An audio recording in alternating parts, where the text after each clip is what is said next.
Assalamualaikum warahmatullahi wabarakatuh. Alhamdulillahirabbil alamin. Al-mahmud Allah jalla jalaluhu wal musalli alaihi Muhammad wa alihi wal mad'u lahu al bilad wa rijaluh.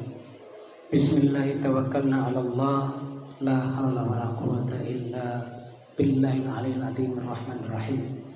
Asyhadu an la ilaha illallah wahdahu la syarika lah lahul mulku wa lahul hamd khaliqus samawati wal ard wa ja'ilul dhulumati wan nur yuhyi wa yumiitu wa huwa ala kulli syai'in qadir. Ikhwa fillah, akhwat fillah, jamaah kajian subuh Masjid Baitur Rahman Sawangan Village yang berbahagia.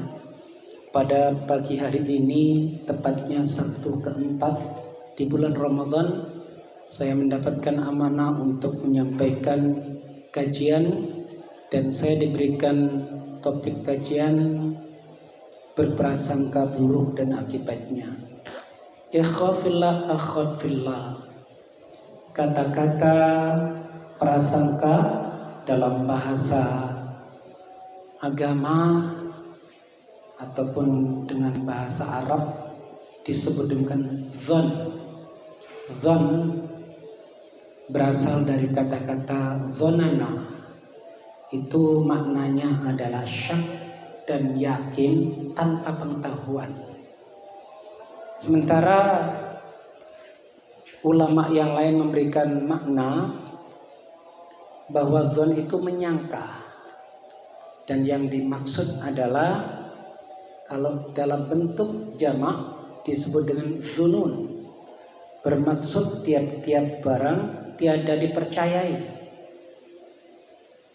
Dalam kamus bahasa Indonesia, dalam kamus besar bahasa Indonesia, dzan itu dimaknai sebagai sangka, duga, mengira, menaksir, pun juga dicurigai atau kesangsian, keraguan.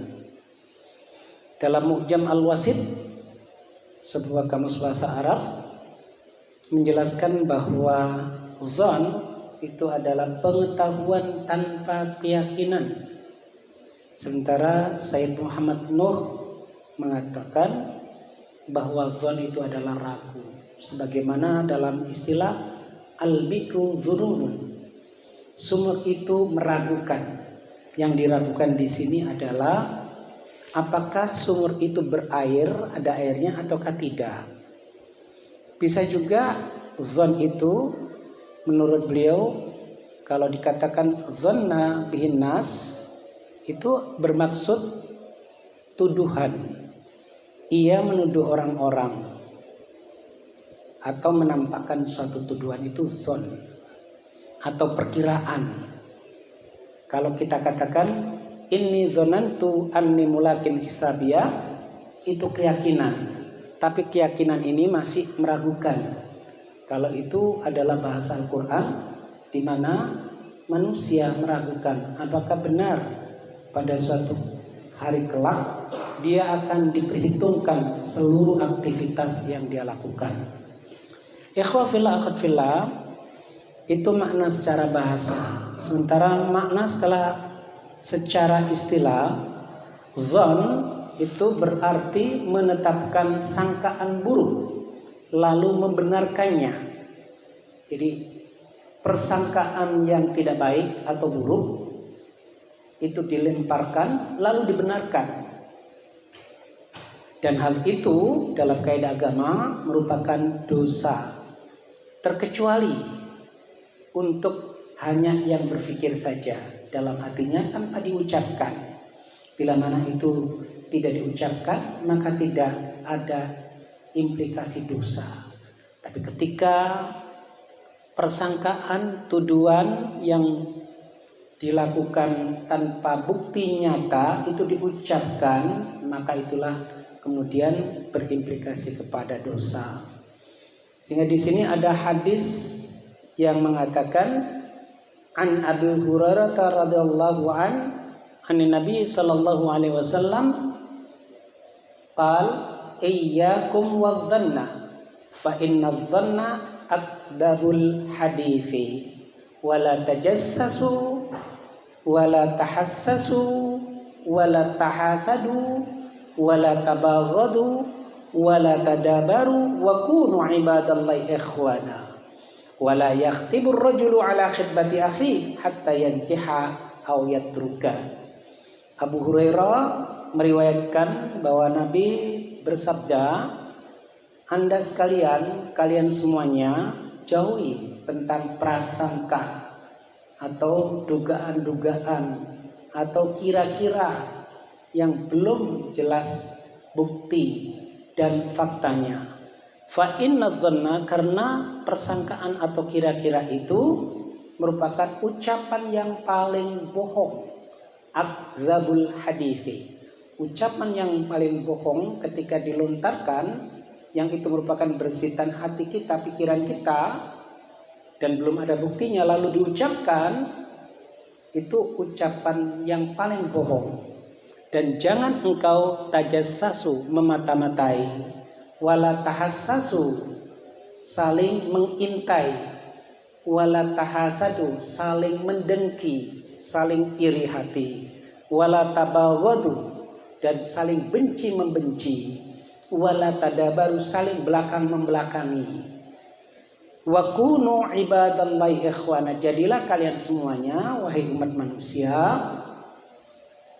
sebagai hamba Allah yang saling bersaudara, walaupun kalian tidak kenal satu kepada yang lainnya. Wala yakhtib, dan jangan juga seorang laki-laki ar-rajul menkhidbah atau melamar ala khidbati akhi, di atas khidbah yang telah dilakukan oleh saudaranya, kecuali dia itu meninggalkan atau dia sudah melakukan pernikahan. Ikhwa fillah, akhwat fillah, saya ingin menjelaskan ada bermacam-macam prasangka. Kalau itu dikategorikan prasangka baik, maka disebut sebagai husnu al-dhon. Dhon itu prasangka, sementara husnu itu kebaikan. Husnu dhon, prasangka yang baik atau berbaik sangka. Sementara lawan dari itu adalah su'u al-dhon, berburuk sangka. Ikhwa fillah, akhad fillah, prasangka baik itu ada dua, antara lain, bahkan di sini disebut ada bermacam-macam. Pertama, prasangka baik kepada hal-hal yang membawa manusia kepada amal kebaikan. Jenis yang pertama. Jenis yang kedua, prasangka dengan jalan menyeru kepada ketaatan dan kepatuhan kepada syariat Allah Subhanahu wa taala. Jadi ketika ada seseorang yang melakukan seruan untuk senantiasa taat kepada Allah dan juga menjalankan perintah-perintah Allah, itu termasuk bagian dari berbaik sangka. Dan menyeru kepada ketaatan serta kepatuhan kepada syariat Allah Subhanahu wa taala ini bukan hanya menyeru, tetapi juga diikuti dengan usaha yang gigih serta berpegang teguh kepada perintah Allah. Menyeru saja tidak cukup, tapi perlu diikuti dengan usaha yang gigih. Jadi ada ucapan, ada pelaksanaan.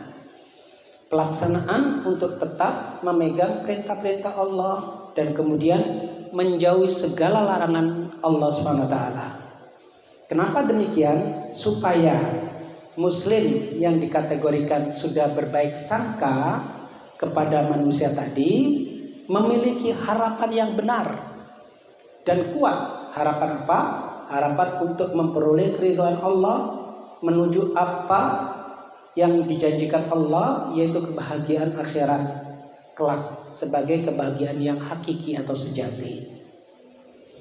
Selain yang kedua tadi, karena tadi saya sebut dua dan ini ada tambahannya. Yang ketiga, berbaik sangka itu diwujudkan dengan cara memohon kepada Allah. Jadi ada permohonan, bukan hanya kita menyeru kepada Allah dengan jalan kita melakukan perintahnya, dengan jalan kita menjauhi larangannya, dan juga Muslim yang berperilaku demikian itu ada harapan yang kuat. Harapannya apa? Dengan jalan dia memohon kepada Allah SWT agar menjaga semua hal di atas.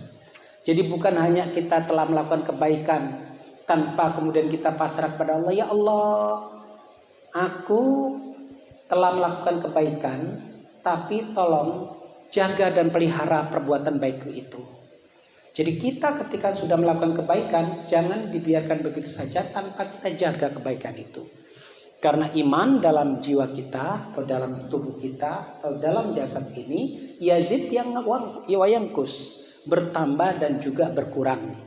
Itu semuanya diorientasikan atau ditujukan kepada aspek menuju kemanfaatan dan menjauhkan dari kemafsadatan. Dasar yang ada adalah a'udzubillahi minasyaitonirrajim. Innalladzina amanu. Sesungguhnya orang-orang yang beriman. Pada pembahasan iman, Islam, ihsan beberapa waktu yang lalu pada putaran 10 yang pertama, dan kini gilirannya ini adalah 10 ketiga. Itu derajatnya yang kedua pada pembahasan yang lalu itu. Seruan selalu dikatakan kepada orang yang memiliki grade kedua, beriman. Walladzina hajaru, dan orang-orang beriman itu selain dia beriman dan juga berhijrah. Hijrah di sini maknanya cukup luas. Hijrah yang dimaksud adalah dari hal yang nilainya standar menuju nilai yang di atas standar. Yang tadinya nilai 50 menuju angka di atas 50, 60, 70 dan seterusnya. Hajaru, seluruh aktivitas kita ketika kita orientasikan ada perubahan, itu bisa kita maknai sebagai hijrah. Hijrah itu dari nilai yang sederhana menjadi nilai yang lebih baik dari itu dalam hal aktivitas kebaikan. Wajahadu, dan mereka yang melakukan jihad. Jihad di sini adalah perjuangan untuk menegakkan kalimatullah hiyal ulya. Kalimat-kalimat Allah itu adalah yang tertinggi untuk menyeru manusia fi sabilillah menuju Allah Subhanahu wa taala. Ulaika, mereka itu yarjuna rahmatullah, semata-mata hanya menginginkan dan mengharapkan rahmat dari Allah Subhanahu wa taala. Wallahu afuwun ghafurur rahim, dan Allah itu Maha Pengampun lagi Maha Penyayang. Jadi kalau kita uraikan secara singkat tentang bagaimana berprasangka itu, prasangka yang baik tadi diuraikan menjadi 3 bagian, di mana yang paling pokok itu adalah kita berprasangka baik kepada Allah Subhanahu wa taala dengan jalan kita menjalankan syariat-syariatnya. Jadi ketika seorang manusia, siapapun dia, menjalankan perintah Allah, itu sudah berprasangka baik. Kalau kita maknai lebih luas lagi, orang yang tidak menjalankan perintah Allah itu berarti berprasangka buruk sama Allah, walaupun hakikatnya tidak. Tetapi dari pengertian ini, orang yang menjalankan perintah Allah itu sudah berprasangka baik. Itu yang pertama, berprasangka baik. Yang kedua, prasangka buruk. Prasangka buruk ini ada 5. 1. Prasangka buruk yang diharamkan. Apa prasangka buruk yang diharamkan? Prasangka buruk yang diharamkan yaitu prasangka buruk kepada Allah dengan cara berburuk sangka terhadap Allah dengan sifat-sifat yang berlawanan dengan sifat-sifatnya. Dasarnya adalah a'udzubillahi minasyaitonirrajim wa dzalikum dzannukum alladzi dzanantum bi rabbikum fa asbahtum minal khasirin. Dan hal itulah yang kalian lakukan dengan berprasangka buruk kepada Rabbmu dengan sesuatu yang berlawanan apa yang dimiliki oleh Allah Subhanahu wa taala. Ketika kita meyakini bahwa Allah Subhanahu wa taala itu adalah Maha Kuasa, tapi kita masih tidak percaya dengan jalan, kita tidak pernah mentaatinya, dengan jalan kita menduakan Allah, Dengan jalan kita pergi kepada orang-orang yang kita anggap lebih mampu, padahal di atas kemampuan hamba itu masih ada kemampuan yang paling tinggi tidak pernah dijangkau oleh manusia. Dialah kemampuan yang dimiliki oleh Allah Subhanahu wa taala. Ketika kita berprasangka buruk dalam hal meminta pertolongan, di sini dicontohkan termasuk orang yang menyembah selain Allah. Memang betul kita tidak menyembah orang, tetapi ketika kita minta pertolongan selain kepada Allah, kita gundah, kita galau, kemudian kita mencari solusi dengan jalan mencari pertolongan kepada sesama yang kita anggap bahwa dia lebih hebat dari kita, lebih hebat dari segala. Kita lupa bahwa masih ada zat yang paling berhak untuk kita minta pertolongan. Dan ini termasuk prasangka buruk. Jadi prasangka buruk ini luas jangkauannya. Bahkan dalam suatu ayat dikatakan prasangka buruk ini termasuk bagian dari syirik, menyekutukan Allah. Maka di sini disebut termasuk orang yang menyembah selain Allah. Kita sholat, kita berzakat, kita sedekah, kita berbuat baik. Tapi ketika kita gundah, kita galau, kita kemudian pergi ke tempat orang tertentu yang kita anggap bahwa itu bisa memberikan solusi. Bagaimana kalau kita pergi ke tempat orang itu, sekedar kita curhat, sekedar kita konsultasi, tidak apa-apa, tapi meminta pertolongan untuk mengubah hal yang kita hadapi itu menjadi baik, kita katakan dalam diri kita bahwa dia berhak untuk bisa melakukan itu, maka ini termasuk menyembah selain Allah, mensekutukan Allah dalam hal ibadah. Kita beribadah dengan tujuan tertentu, kita tidak sadar. Kadang kita menyembah Allah, kita sholat 5 waktu ada tambahan, kita ingin mendapatkan kekayaan, tujuannya hanya kekayaan. Dengan jalan kita melakukan ibadah, tujuannya untuk gengsi melalui ibadah, lupa tujuannya bahwa gengsi yang kita peroleh itu dari Allah, kemuliaan sosial, status sosial yang kita peroleh itu dari Allah. Maka jangan kemudian kita ingin dengan status tinggi dalam hal materi, status tinggi dalam hal gengsi sosial itu ditujukan selain Allah. Maka ini termasuk bagian yang diancam bahwa dia adalah mensekutukan Allah SWT. Kemudian yang ketiga, itu yang pertama tadi termasuk orang yang menyembah selain Allah, yang kedua menyekutukan Allah dalam hal ibadah, yang ketiga mengatakan Allah tidak mengutus seorang rasul dan tidak menurunkan kitab. Ada orang tertentu yang sengaja menuduhkan seperti itu. Yang keempat, menyia-nyiakan ciptaannya. Seluruh yang ada di dunia ini adalah ciptaan Allah. Ketika kita menganggap sesuatu yang diciptakan Allah itu kemudian tidak berguna dan seterusnya, maka ini mendapatkan klaim bahwa kita termasuk orang yang berburuk sangka. Yang kelima, mengatakan bahwa Allah menghukum hamba-hambanya atas sesuatu yang tidak dikerjakan oleh hamba itu. Bahwa Allah boleh saja menyiksa orang yang tidak melanggar hukumnya dan bisa memasukkan musuh-musuhnya dan tidak beriman ke dalam surga. Ada kecurigaan begitu dalam diri kita. Walaupun kita tidak pernah seakan-akan menyekutukan Tuhan, tidak pernah kita merasa berburuk sangka sama Allah. Tapi ketika ada ketentuan ini, orang yang menjalankan ibadah kepada Allah dengan baik, kadang diuji oleh Allah dengan kemiskinan, dengan kekurangan harta, dengan sakit dan seterusnya. Lalu kita protes, ya Allah, itu saja orang tetangga itu, dia ibadahnya kurang baik, kenapa engkau berikan kesehatan seperti itu? Ketika kita mendapatkan rezeki yang sedikit, kita mengatakan, kenapa orang yang tidak melakukan ibadah dengan baik, tidak melaksanakan ibadah dengan baik, kok dia lebih makmur dariku? Seperti itu. Ini termasuk persangkaan buruk terhadap Allah SWT. Terus kadang kita melihat orang itu melanggar hukum, tapi kok aman-aman saja keadaan materinya, aman-aman saja keadaan keluarganya. Kita seudon, kita berprasangka buruk sama Allah SWT. Akhirnya kita punya kesimpulan, jangan-jangan orang yang berbuat buruk seperti itu nanti dimasukkan oleh Allah, karena di dunianya saja sudah ditolong. Ini merupakan prasangka buruk dari diri kita, bagian yang kelima. Ikhwafillah akhwafillah, ada ayat yang menjelaskan dan mengokohkan tentang bagaimana hal itu bisa terjadi. A'udzu billahi minasyaitonir rajim. Wa ma khalaqnas samaa'a wal arda batila. Wa ma khalaqnas samaa'a wal arda wa ma bainahuma batila.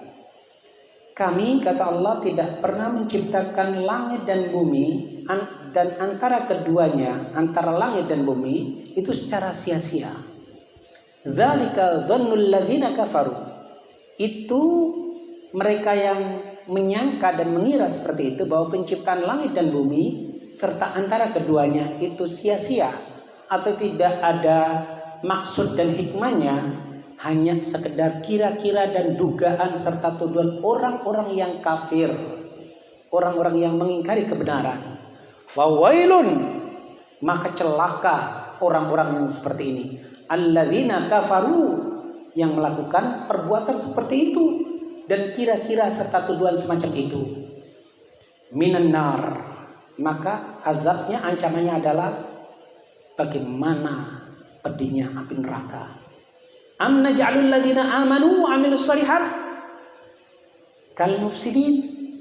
Perumpamaan orang yang mengira, orang kafir yang mengira bahwa penciptaan langit dan bumi serta antara keduanya itu tidak ada gunanya, secara sia-sia, dan itu merupakan perkiraan orang yang kafir yang mendapatkan ancaman api, itu bisa digambarkan. Apakah orang yang melakukan kebaikan itu sama dengan orang yang melakukan kerusakan?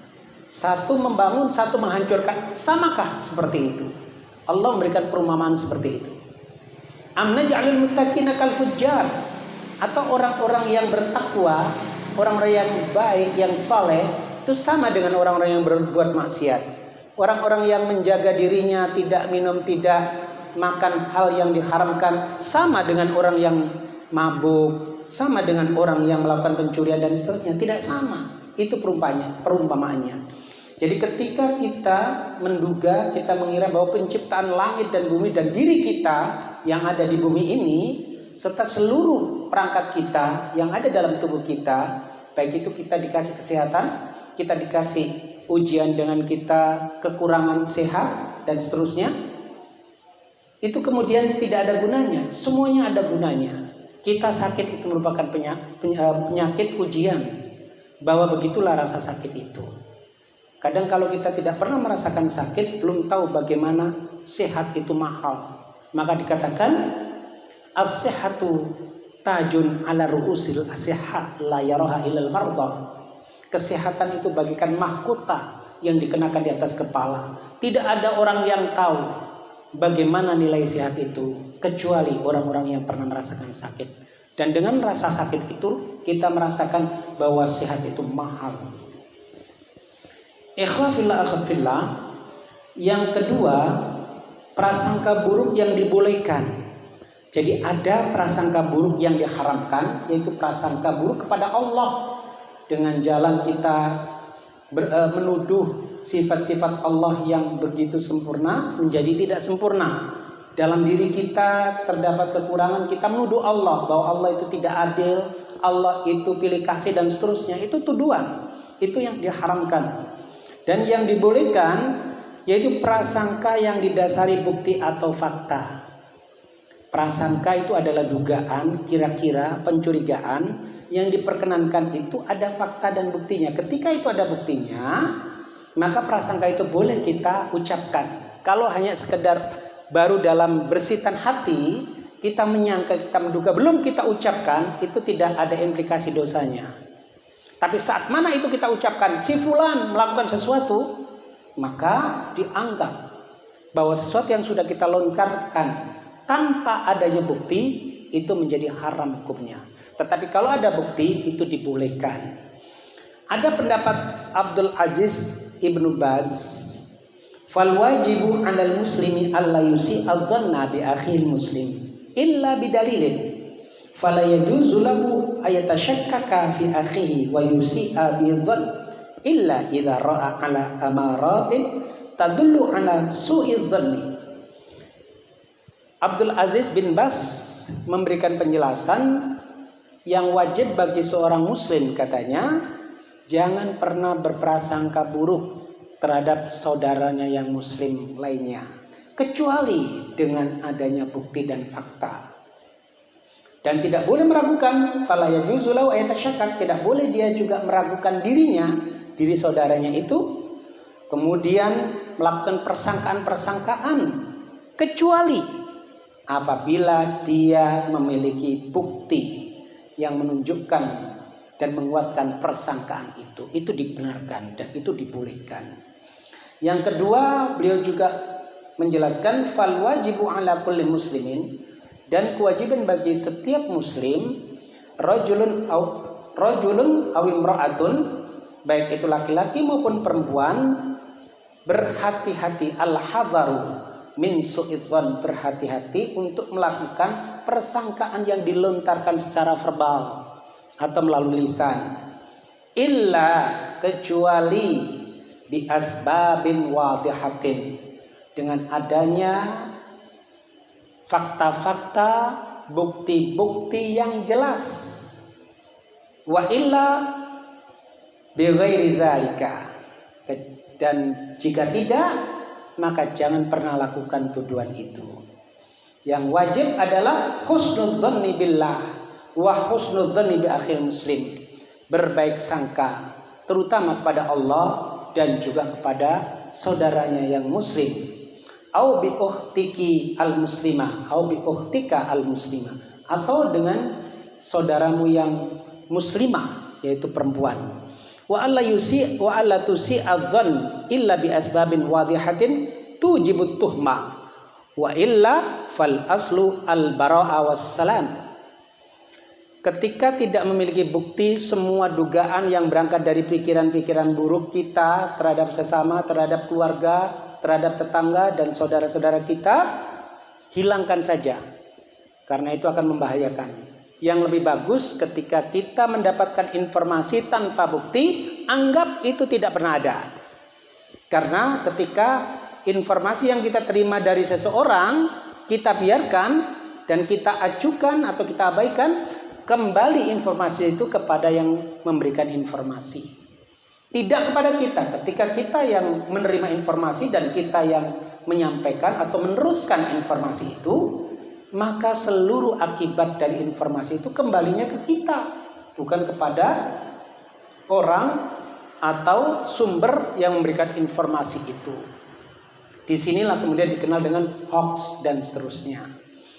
Sementara Utsaimin memberikan penjelasan, yahrumu su'udzanni bi muslimin amal kafiru fala yahrum su'udzanni fi, terhadap saudara kita yang muslim itu diharamkan hukumnya untuk kita berburuk sangka. Adapun terhadap orang kafir yang mengingkari kebenaran, kita berburuk sangka kepadanya itu tidak diharamkan. Li'annahu ahlun lidzalika, karena orang yang kafir itu merupakan bagian rentetan dari su'udzon itu sendiri, dari hal yang dipersangkakan itu sendiri atau yang diragukan itu. Ahlun itu berarti dia keluarga atau bagian yang perlu dilakukan kepadanya prasangka buruk. Wa amma man arafa bil fusuki wal fujuri fala haraja an nusi'a bihi li'annahu ahlun lidzalika. Ketika kita tahu seseorang dengan jiwa yang maksiat, jiwa yang buruk, kelakuannya yang selalu kita lihat, bukan hanya sekedar informasi, tapi kita melihat dengan mata kepala bahwa dia merupakan golongan atau kelompok yang selalu melakukan keburukan, melakukan kezaliman, kehinaan dan seterusnya, kita tidak diharamkan, bahkan kita dibolehkan untuk berburuk sangka kepadanya, karena dia bagian dari keluarga yang harus diburuk sangkai. Wa ma'a hadza la yanbaghi lil insan ayattabi'a auratin nas. Atas dasar ini, kata Utsaimin, tidak boleh seseorang itu mencari-cari kelemahan dan kemudian mencurigai serta mencacat serta mengaibi saudaranya. Wa yabhathu an hali annahu qad yakunu mutajassisan bihadzal amal. karena hal itu merupakan hal yang tidak diperkenankan dalam agama. Yang ketiga, prasangka buruk yang dianjurkan. Kalau tadi yang dibolehkan, sekarang prasangka buruk yang dianjurkan, yaitu prasangka buruk kepada musuh dalam hal pertarungan. Jangan pernah percaya sama musuh atau lawan ketika kita sedang melakukan pertarungan. Pertarungan ini kalau tempo dulu pertarungan secara fisik, kalau sekarang pertarungan secara non fisik melalui IT. Jadi hati-hati dengan IT itu. Kalau dulu tidak ada IT, sekarang ada IT, semua bisa digoyang. Yang punya IT itu berarti punya bombardir, memiliki senjata ampuh yang akan mematikan kita. Kita dimainkan sedemikian rupa. Nah, ketika informasi itu datang dari mereka, kita dianjurkan untuk curiga. Jadi sesuatu yang datang dari lawan, kalau sekarang nampaknya bukan secara fisik, tapi dari sisi non fisik, melalui virtual, melalui online dan seterusnya, kita harus curiga. Bagaimana itu dikatakan? Abu Hatim memberikan penjelasan, man bainahu wa bainahu adawatun au syahna'un fi dinin au dunya yukhafu ala nafsihi makruhu fahina idin yalzamu su'udzon bimakaidihi wa makrihi li alla yusadifu ala gharati bimakrihi fayuhlikahu. Bila mana kita sedang menghadapi permusuhan dengan siapapun atau peperangan dalam hal agama atau dunia, berarti ada dua. Kita ini menghadapi musuh itu ada dua. Satu dalam hal agama, informasi-informasi agama yang sudah lurus diselewengkan. Ketika yang mengucap itu adalah lawan, kita dianjurkan untuk curiga. Ketika kita sedang bermusuhan atau berhadapan dalam hal dunia, dan itu adalah rival kita, kita boleh dianjurkan untuk curiga. Curiga itu waspada. Kenapa demikian? Karena dikhawatirkan akan membahayakan dirinya sendiri. Supaya tidak dikejutkan dengan tipu daya yang akan membahayakan dirinya, maka dia dianjurkan untuk berburuk sangka atau mencurigai. Yang keempat, ikhwah fillah, prasangka buruk yang diwajibkan.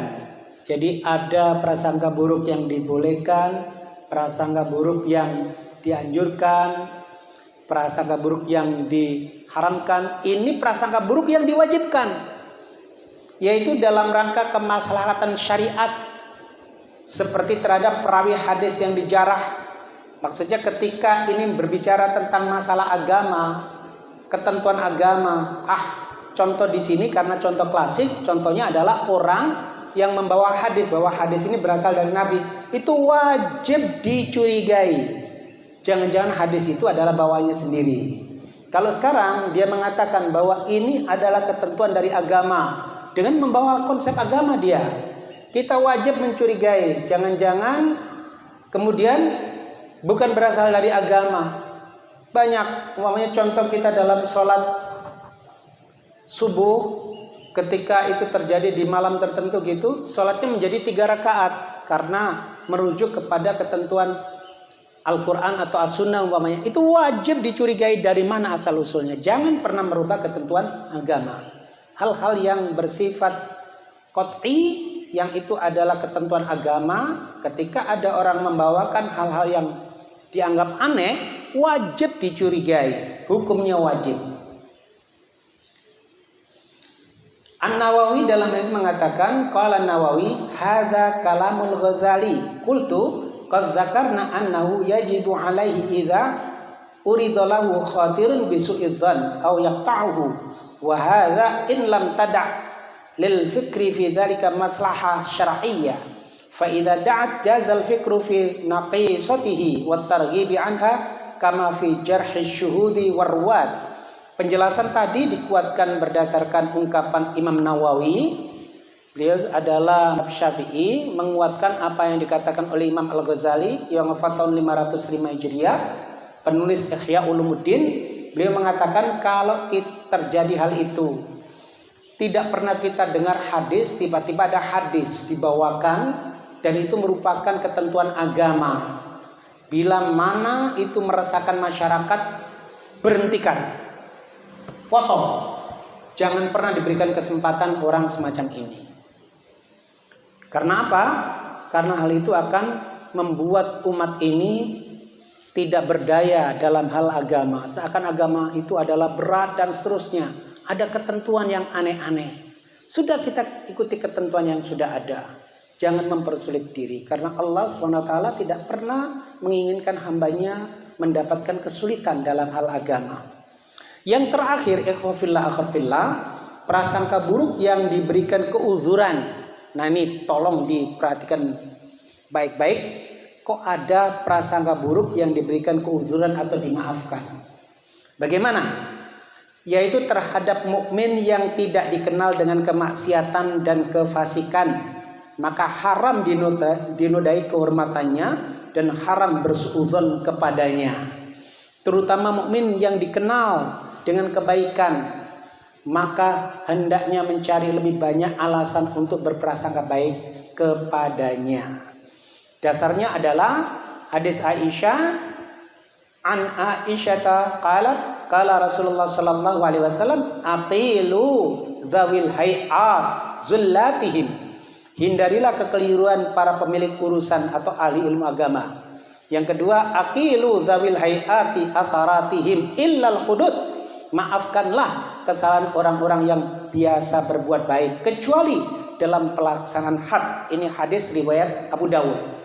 Jadi ketika kita mendengarkan seorang tokoh agama, kemudian tokoh agama ini diciderai kehormatannya, dihinakan kedudukannya, kita belum pernah melihat tokoh agama sebagai imam masjid, sebagai marbot masjid itu berbuat keonaran, berbuat kemaksiatan. Belum pernah kita saksikan itu. Tapi suatu ketika dia mendapatkan celaan semacam itu, maka Rasulullah mengatakan jaga kehormatan dia. Jangan pernah berburuk sangka sebelum ada buktinya. Ketika ada bukti dijelaskan illal hudud, kecuali ketika dia melanggar aturan hukum-hukum yang ditentukan oleh Allah, dia langgar. Umpamanya dia melakukan perbuatan asusila di depan umum, kemudian dia tertangkap tangan bahwa dia melakukan perbuatan itu, atau dia melakukan transaksi bisnis yang terlarang dan tertangkap tangan, tidak dijebak, ketahuan ada buktinya, lakukan hukumannya. Lakukan hukumannya tanpa kita mengurai panjang lebar. Oh kok begini, oh kok begitu, karena tetap namanya manusia. Ini adalah ketentuan dari agama. Ada 5 hal yang harus kita ketahui tentang buruk sangka itu sendiri. Yang perlu kita jaga adalah kehormatan dari orang-orang yang biasa melakukan kebaikan. Tapi ketika kita mendapati orang itu senantiasa melakukan kemaksiatan, kita juga melihat bahwa dia melanggar aturan agama, sudah biasa berburuk sangka kepada dia, itu dibolehkan. Yang tidak dibolehkan itu terhadap orang-orang yang terjaga kebaikannya. Dan seluruh anggota masyarakat yang biasa ke masjid itu adalah orang-orang yang terjaga kehormatannya. Ketika anggota bukan hanya DKM, bukan hanya imam, bukan hanya muadzin yang ada di masjid di suatu wilayah, jamaah pun mengikuti dan jamaah itu kenal satu dengan yang lain. Saat mana jamaah kita ada yang terkena tuduhan semacam itu, sebaiknya kita hindari. Kita anggap bahwa kita tidak tahu. Bagaimana cara menghukumnya? Kecuali di sini dikatakan illal hudud. Kecuali dia melanggar aturan agama yang jelas-jelas nampak, lakukan tindakan, tapi jangan dibenci orangnya. Tindakannya saja yang kita benci dan itu kita lakukan. Demikian yang kita bisa jelaskan pada pertemuan Sabtu pagi ini.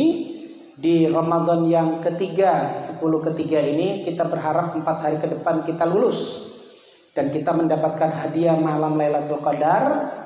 Apakah itu 21?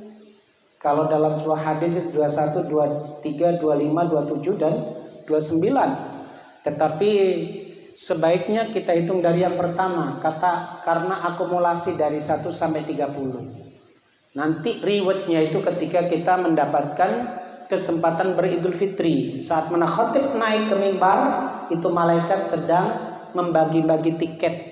Jadi kita setiap hari itu dikasih tiket kebaikan, berapa nilainya. Dikumpulkan, ada poin tertentu. Poin tertentu itu yang akan mengantarkan kita mendapatkan gelar Lailatul Qadar, memperoleh predikat orang yang mendapatkan malam Lailatul Qadar. Selama 83 tahun kita dianggap selalu melakukan kebaikan. Karena di situ dihitungnya 1000 bulan. 1000 bulan itu kalau dibagi 12, ketemunya 83 tahun. Apakah itu diberikan kepada orang tertentu? Tidak. Semua orang berhak mendapatkan itu semuanya. Kita harus berhusnudzon kepada Allah. Jangan sampai suudzon. Suudzonnya bagaimana? Itu orang-orang yang rajin ke masjid aja yang dapatin. Belum tentu. Karena kita butuh makan, bukan hanya nasi. Kita menanam bukan hanya padi. Kita menanam pepaya, kita menanam ketela, kita menanam singkong, kita menanam sayur mayur, semuanya makanan. Dan tanaman-tanaman itulah adalah amalan-amalan. Amalan kita. Kebutuhan jasad kita secara fisik tergantung kepada tanaman yang kita tanam. Ketika tidak ada beras, ketika kita tidak mendapatkan nasi, apa kita tidak bisa makan? Karena di sana ada ketela, di sana ada singkong, di sana ada ubi, di sana ada pepaya, di sana ada mangga. Jadi gambarannya seperti itu kita hidup di dunia itu. Kita di sini memang pokok, tapi implikasi yang pokok sholat itu 5 itu diiringi dengan kebaikan. Tidak kemudian sholat di sini terlihat alim, khusyuk, soleh, kemudian di luar kita melakukan hal yang berlawanan. Tidak ada gunanya. Implikasi dari sholat itu tanha anil fahsya'i wal munkar, mencegah perbuatan maksiat dan kemungkaran. Jadi jangan pernah kita curiga dengan orang yang terlihat tidak puasa. Kita minta dihormati, salah, yang harus kita hormati dia. Jangan-jangan memang dia ada uzur tertentu secara syar'i. Karena urusan puasa itu Allah, bukan kita. Sehingga kita nanti menerima laporan rapot kita di dunia selama hidup ini, menerimanya dengan tangan kiri. Kenapa? Karena ada hal-hal yang dulunya kita sering lakukan, terutama suudzon. Jadi suudzon itu menempati porsi kedua, diserupakan dengan syirik, karena selalu berburuk sangka. Terutama yang tidak terlihat tadi, uraian tadi lebih kepada aspek diri kita. Kenapa begitu? Karena kita selalu berhubungan dengan sekeliling kita, lalu kita selalu menyalahkan yang di atas. Kenapa rumah saya begini, kenapa mobil saya begini, kenapa pekerjaan saya begini. Itu yang kita salahkan. Kadang-kadang Allah itu tidak adil. Hal ini yang perlu kita hindari. Jangan pernah. Suudzon sama manusia masih ranking kedua, tapi suudzon sama Allah itu ranking yang pertama. Kita tipis sekali membedakan apakah itu dibolehkan atau tidak. Kadang kita tidak bisa membedakan, padahal itu tidak dibolehkan. Kita mendapatkan porsi seperti ini yang memang sesuai dengan usaha kita. Kadang Allah menghendaki kebaikan, tapi kita tidak tahu. Ya Allah, saya pengen penyakit saya ini diangkat ya Allah, tapi kok nggak diangkat-angkat. Sementara orang itu yang tidak pernah ibadah, kesehatannya luar biasa. Apa salahku ya Allah? Engkau uji seperti ini. Ya Allah, kenapa aku hidup selama ini sudah 60 tahun, sudah 70 tahun, kok begini terus ya Allah, tidak ada perubahan. Padahal kita sedang mengirim aset-aset kita ini ke akhirat. Di sana sedang membentuk rumah tempat tinggal kita yang abadi. Kita tidak tahu. Sudah berdoa, tapi belum dikabulkan juga. Kita pengennya diterima di dunia, tapi Allah menghendaki kalau aku kabulkan di dunia, maka nanti kamu tidak punya tabungan di akhirat. Aku sayang sama kamu, Allah sayang. Sehingga doa itu tidak diijabah sekarang. Diijabahnya itu melalui penebusan dosa kita, kemudian dikirim menjadi rumah kita di akhirat nanti. Demikian kebaikan dari husnudzon kepada Allah Subhanahu wa taala. Jangan sebaliknya. Hadza wallahu yar'ana wa yahfazuna wallahu aqwamut thariq wallahul muwaffiq ila aqwamit thariq walhamdulillahirabbil alamin.